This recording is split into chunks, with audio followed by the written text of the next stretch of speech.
Israel और Hamas के बीच जारी युद्ध को एक पखवाड़ा से अधिक का समय बीत चुका है। इस दौरान इजरायली हमलों ने गाजा को पूरी तरह से तबाह कर दिया है। इजराइल ने हमास के हमले की जवाबी कार्रवाई में हमास के कई ठिकानों पर हमले किए हैं। इजरायली सेना की टुकड़ियां गाजा को हर ओर से घेर चुकी हैं। माना जा रहा है किसी भी वक्त जमीनी हमला भी शुरू हो सकता है।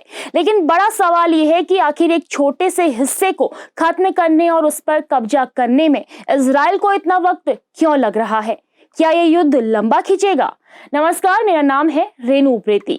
हमास के हमले के बाद इजराइल शुरू से ये कहता आ रहा है कि वो हमास को अब पूरी तरह से खत्म करके ही दम लेगा।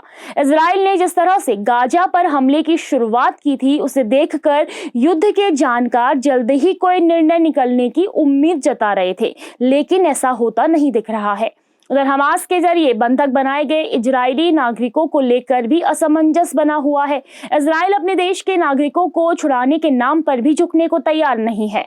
हालांकि इस बीच इजरायली सैन्य बलों ने हमास के कुछ आतंकियों को पकड़ा है और उनके वीडियो रिकॉर्ड किए हैं। ये वीडियो सोशल मीडिया पर अपलोड किए गए हैं। इन वीडियोज में इजरायली सैन्य बलों हमास के आतंकियों से पूछताछ करते देखे जा रहे हैं। इन वीडियोस के आधार पर जो नया खुलासा हुआ है वो हैरान करने वाला है। हमास ने अपने आतंकियों को लालच दिया है कि अगर वो इजराइल के नागरिक को बंधक बनाएंगे तो उनको $10,000 का इनाम दिया जाएगा, साथ ही एक घर भी दिया जाएगा। हमास ने अपने आतंकियों से कहा है कि इजराइल के पुरुषों को गोली मार देना और महिलाओं और बच्चों को अगवा कर लेना। एक हमास आतंकी बताता है कि उससे कहा गया है कि जो जितने अधिक बंधक लाएगा उसे उतना अधिक स्टाइपेंड मिलेगा। हालांकि गाजा में इजरायली हमले के बाद अब अधिकतर इलाके जमींदोज हो चुके हैं। इनमें से कई ऐसी इमारतें थी जहां से हमास का आतंक ऑपरेट होता था। फिलहाल इजराइल के हमलों ने गाजा का नक्शा बदल दिया है। इसके बावजूद ये युद्ध इतना लंबा क्यों खिंच रहा है, ये एक बड़ा सवाल है। दरअसल हमास ने गाजा के नीचे लंबी सुरंगें बना रखी हैं। ये सुरंगें इजरायली सैन्य बलों को नहीं दिख रही हैं। सोशल मीडिया पर जो क्लिप्स वायरल हो चुकी हैं, उनके मुताबिक ये सुरंगें 500 किलोमीटर तक लंबी हो सकती हैं और दूर तक फैली हुई हैं। इनके जरिए हमास का टेरर माइंड ऑपरेट हो रहा है। हमास के आतंकियों के लिए ये एक सेफ हाइड आउट भी है। ये सुरंगें इतनी लंबे इलाके में फैली हैं मानो गाजा के नीचे टनल सिटी बसी हुई हो। इन टनल्स में रहने खाने के साथ ही मीटिंग करने और हथियार और गोला बारूद रखने की जगह होने की बात भी कही जा रही है। इन सुरंगों के जरिए हमास की आतंकी इजरायली सेना पर सरप्राइज अटैक कर रहे हैं, फिर इन्हीं सुरंगों में छिप जा रहे हैं। कई दावों में ये बताया गया है कि गाजा में हमास ने तकरीबन 2,500 सुरंगें बना रखी हैं। इनमें से अधिकतर टनल्स गाजा के घनी आबादी वाले इलाकों में है।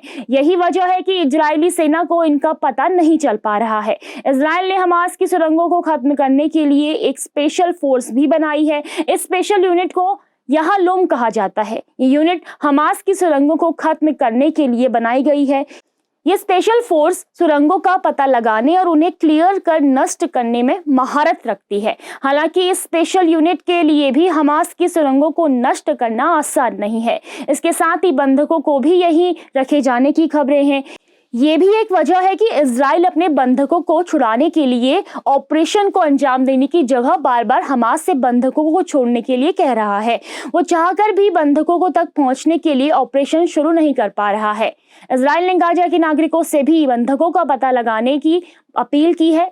इजराइल ने कहा है कि अगर गाजा के लोग बंधकों वाली जगहों के बारे में जानकारी देते हैं तो उन्हें इनाम भी दिया जाएगा। इस अपील की बड़ी वजह बंधकों को हमास की इन सुरंगों में रखा जाना माना जा रहा है। आपको हमारी वीडियोस कैसी लगती हैं, हमें कमेंट करके बताइए। नमस्कार।